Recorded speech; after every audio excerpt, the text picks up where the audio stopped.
Hi, I'm Jess. I've been teaching people to make fabulous cakes and cupcakes for the last 3 years in London. Cupcakes are my speciality, so today I'm going to run you through my favourite technique for topping a cupcake with buttercream and finishing with a simple sugar flour.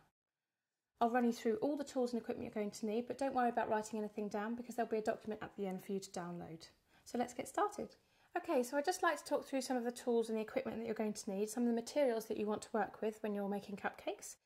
To start with, I'm going to show you what is sugar paste. That's this one here. It's readily available in the supermarket. It costs you about £3 a kilo.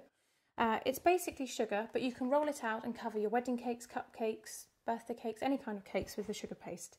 You can't really make decorations with it because it never dries really hard. If you want to make decorations, then you'll need to use something called florist paste. That's this one here. You buy it in much smaller quantities because you only really need a tiny amount at a time. This one dries really rock solid. It's much more expensive. You're looking to pay about 5 times more than the sugar paste. So for about 200 grams, you'll pay about £4 to £5. Once you've opened this block, it's really important that you keep it wrapped up really well because once it's dry, it's pretty much impossible to use. These are some examples of what we use for florist paste. So we've got some little daisy decorations, a big rose here that we've made, but you can only make one of these if you're going to buy the florist paste, and some little handmade roses here. Just to give you an idea of texture, I've got some sugar paste here in the bag, which we've pre-coloured, this one, and some florist paste. That's this one here. Okay, it's really important to keep them both in a plastic bag, just so they don't dry out. This one is the sugar paste, and you can see it's quite soft, quite pliable, but it breaks up quite easily, okay? It's quite yummy to eat, it's quite easy to work with, and rolls out really nicely. That's that one. I'll pop that back in the bag. This one is florist paste, as I was saying. It's much firmer. You can see it's really quite tough. It's quite hard work to work with, but it's more like chewing gum. It starts to stretch, and that's the additives in it. It's just an edible thickener that's inside there. And that's what we use to make all our roses and fine decorations. So once you're finished working with it, you can just roll it back into a ball, like that, and pop it back into its bag. Pop it in there like that. Make sure there's no air trapped in the bag, wrap it up and keep it to one side. Okay, so you can buy sugar paste and florist paste coloured from the shops or online, but I'd much rather to colour my own paste just so you can get the perfect shade that you're after. We use these. These are basically very concentrated food colours, okay, like gels and pastes. So I'm going to colour some florist paste for you. Pop that there. I'm just going to knead it a little bit just to sort of soften it up before I add my colour. We only need to add a tiny bit of colour just because it's so concentrated. So to do that, I'm going to use a cocktail stick like this. I always have plenty of these to hand. So I'm just going to open my colour like that. Dip in. You need something like a grain of rice, really only a tiny amount, something like that. Pop that back down. And then I use my cocktail stick just to wipe the colour through the flour paste like that and pop that to one side. Now to avoid getting this on your hands, the best way is just to stretch it like that and fold it over, just so you avoid getting it on your fingers, okay? And then keep going, keep stretching, bringing it back, and eventually you'll start to see the colour coming through, slowly but surely. So this is sufficient if you want a pastel shade. If you want something stronger, you just add more and keep going. It's much better to add a small amount at a time rather than adding a lot at the beginning and realising it's far too deep. If you feel it starting to get a bit sticky, just keep working with it. It's a temptation to add something like corn flour or icing sugar at this stage, but it will just make your paste dry more. I'm quite happy with that colour. It's a pretty pastel shade of pink. And I think the colour is all the way through. It's really important to get the colour all the way through the paste and then just roll it back into a ball to avoid it drying even more, and then you can pop it back into its bag. Okay, so this is the basic equipment set up for starting with Sugarcraft.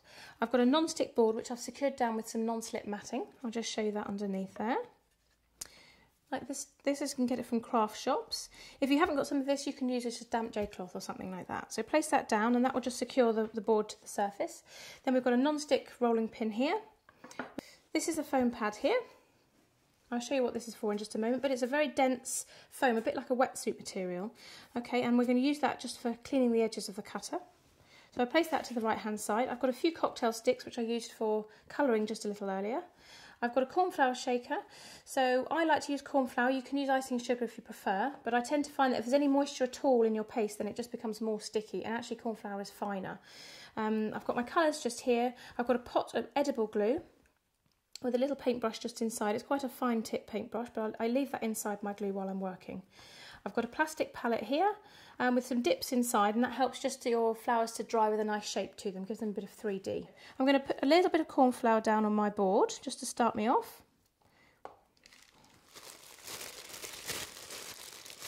I'm going to take a tiny bit of this paste. This is florist paste that I'm going to start with. Okay, you only need to take a tiny pinch. If you use the whole ball to start with, you'll be there forever trying to roll out. So just a little pinch. Now the key to really successful sugar craft is always working your paste before you start. If you start trying to roll it out immediately, you'll just get dry edges and cracks in your paste, and your results won't be anywhere near as good. So work your paste just till it softens a little bit, like that. Okay, then I like to roll it up into a ball. Just like that. Okay, and I'm going to wipe a little bit of corn flour just over the surface of my board, just so that it doesn't stick down, and then roll a bit of corn flour. It's a little bit messy, but just roll a bit of corn flour over the surface. Okay, so I'm going to start rolling out using my non-stick pin. Just going to press down quite firmly backwards and forwards, peel off your paste and turn it a quarter of a turn. Press down and roll, just like that. Peel up your paste, again, turn, press down, and just release the paste from the pin, just like that, and keep turning and rolling. A little bit of extra flour in case it's sticking. Press down. You're looking to roll about 1 millimetre thick, something like that. So press down, backwards and forwards, like that. Put my pin down. I always like to peel up my paste just before I start cutting, just to make sure it's not sticking. Smooth over the surface. I'm going to take my cutter. Now this is a plunger cutter, okay, and that's defined by the spring on the top. I'm going to place that down on the surface. I just need to make sure that there's paste all the way around so I get a complete decoration.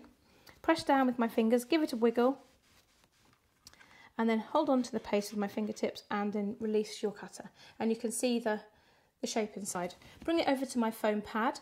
I'm going to secure the pad down, holding firmly onto the base, rub around and pressing down, and that just helps to neaten up these edges so they're nice and sharp. Come over to your plastic palette and release your decoration into the palette. Use your fingertip just to position it perfectly. Okay, I'll just do that once more. Pick up my paste to make sure it's not sticking. Press down really firmly, get a good connection with the board there, and then just take your decoration out like that. You can just smooth over the surface with your thumb if you don't have a foam pad, but as I've got one, just give it a clean up on there, and then bring it over to my paint palette and plop it in. Using my fingertip, just position that perfectly so it dries nicely, and then not forgetting to put my paste away. If I leave this out, it's just going to dry and ruin, so I'm going to pop that back together just briefly and then pop it back into my bag. Now to make a centre for my flower, I want to take a contrasting colour. I'm going to go back to my sugar paste, so that's fine. I'm just making a tiny centre, so just take a tiny pinch, literally a tiny pinch. Pop that to one side.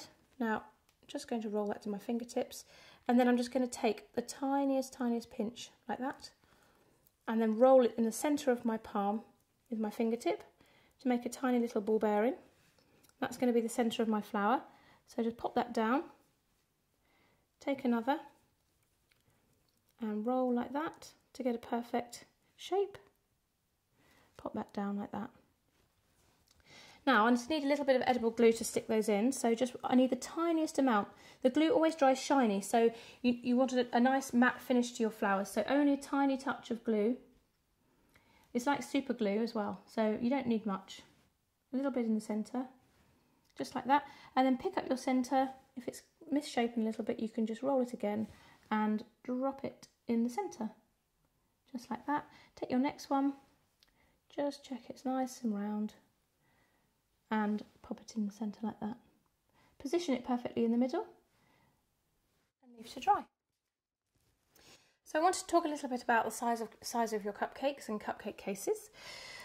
This is the perfect cupcake case. This is 50 ml on the bottom and about 40 ml deep. And these fit perfectly into my muffin tray. It's really important that you buy a muffin tray to bake cupcakes and not a fairy cake tin. Those are something like this, much shorter, very pretty when you go to the supermarket and you see them on the shelves. They're very appealing to look at, but once you've baked your cupcakes, they're actually quite small. You get a small amount of sponge compared to the amount of buttercream on top. You'll also see these type of cupcake cases. These are foil cupcake cases, and again, really appealing on the shelves at the supermarket, but they affect the way that your cupcake bakes, so they transfer the heat a lot quicker, and you'll end up with more peaky cupcakes, which is not what we want for cupcake decorating. So this is the perfect cupcake just here. You can see it's quite pale in colour, really nice and flat, which is perfect for decorating. There's a little bit of a gap around the top there, which is what we're looking for decorating with buttercream. And as I say, pale in colour. When they come out of the oven, you can just press gently with your fingertip, and if they spring back, then that's baked. So I'm just going to line my muffin tray with my cases, like this, and I'm just going to gently release them from the base. The perfect way to portion your batter is by using an ice cream scoop. We've got one here. If you're looking for one of these online, you're best to search for a food portioner rather than ice cream scoop, because that tends to be more seasonal. So it's really important that you portion your batter evenly into the muffin cases. And I'll show you some examples of some overfilled bases. So this is really difficult for decorating because the sponge sort of bursts over the top of the edge of the muffin case, and it's really tricky to decorate. So we don't want this kind of muffin top. Equally, if it's not been filled enough, you get a very shallow cake in there like that, and then filled with buttercream, there's just not enough sponge, okay, and you'll end up something very, very sickly. So that's too little. And then finally, these were the fairy cakes I was talking about before.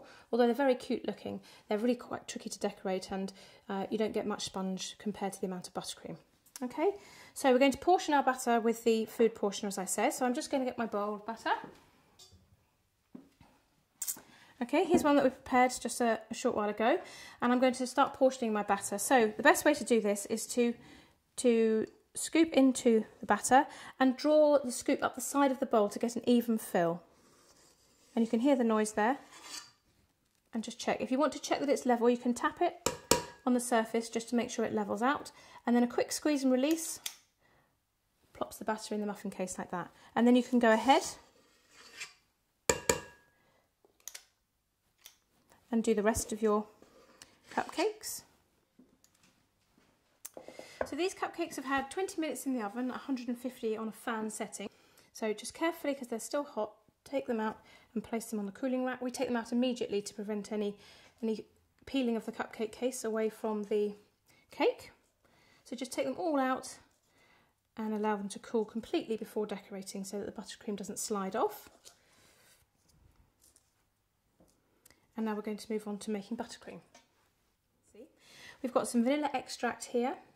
This is extract and not essence. Essence is a manufactured product and not a natural product, so much nicer to use this one. A little bit of milk, but only if you need it, and a bag of icing sugar. So the ratio is always double the amount of icing sugar to butter. So we've got 250 grams of butter and 500 grams of icing sugar in this bag. I'm going to use my stand mixer to help me because it's quite hard work, but if you don't have one of these, you can just use an electric hand whisk. That's no problem at all. So to start with, I'm going to put my butter into my bowl. So I'm just going to use my spatula just to push that in there, like that. Make sure you get all in there, otherwise you won't get the perfect consistency. Okay. And I'm just going to beat the butter on its own just for a few seconds, just to sort of loosen it up a little bit. So I'll just pop that down.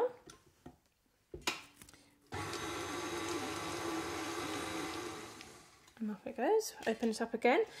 Now we're going to add our icing sugar in thirds. So we're going to add a third of our icing sugar and beat a little bit, add another third, beat again, and then add our final third and beat for the final time, and then add our extra bits. So I'm just going to pop the icing sugar in the bowl,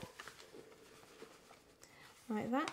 Now this is a brand new bag of icing sugar. I've just opened it, so no need to sift it. It's got anti-caking agent inside the icing sugar, so there's no need to sift, okay? Pop that down again. It's always a little bit messy, so don't worry about clouds of icing sugar. If you want to prevent it, you can use a damp tea towel just wrapped around to stop it clouding up. So we'll see how we get on.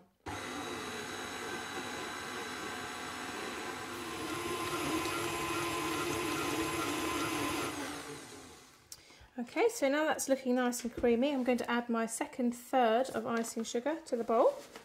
Pop it in. It needs to be approximate, you don't need to weigh it or anything. and beat again.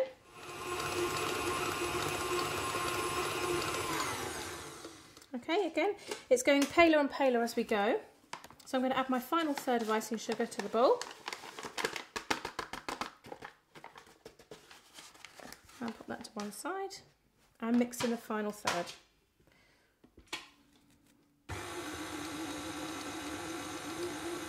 Then I'm just going to add a teaspoon of milk. This is a measuring teaspoon here, pop that in, and then my vanilla extract here, which makes it really delicious. Pop that in as well. Okay. And then I'm just going to give it the final mix and our buttercream should be perfect.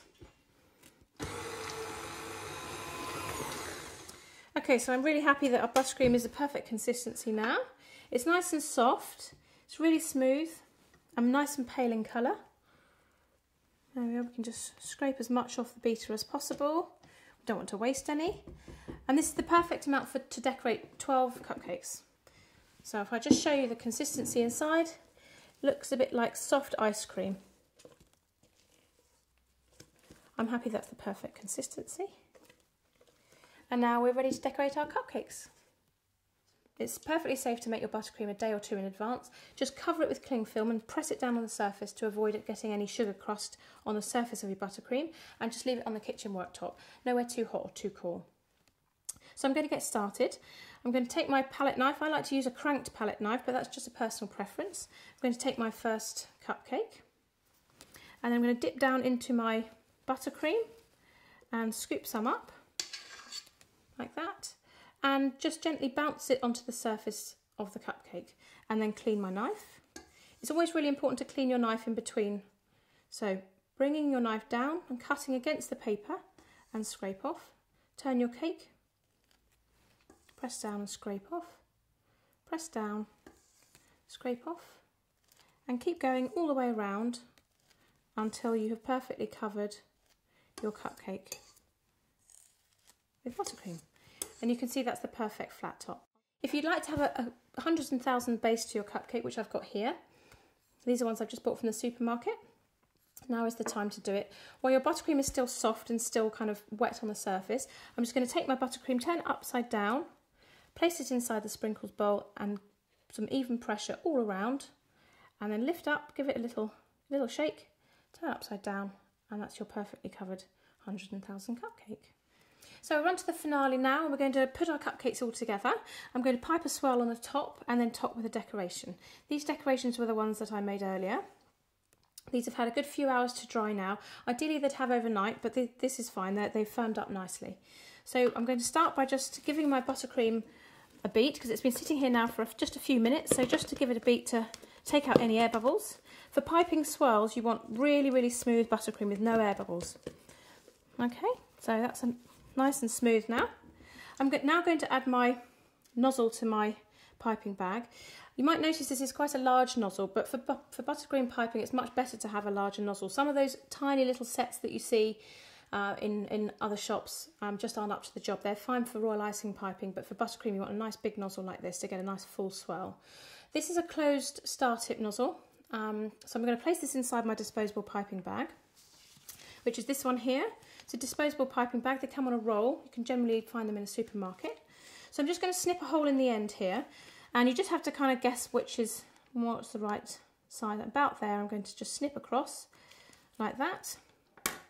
Okay, and open up my piping bag and drop my nozzle inside. And then just push it to the end, and you should see that all the bottom of the teeth should come right out of the piping bag like that, otherwise they're going to affect your swirl.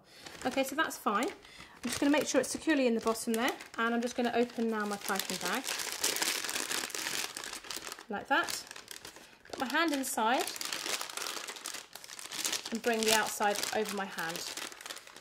Okay, sometimes you feel like you need a second pair of hands, but just scoop up a nice large amount of buttercream on your palette knife or your spatula, and then just force it into the piping bag like that. You don't want to overfill your bag, otherwise the buttercream will become quite oily through the heat of your hands. Okay, so gather the piping bag up around the outside. As I say, it can get a little bit messy.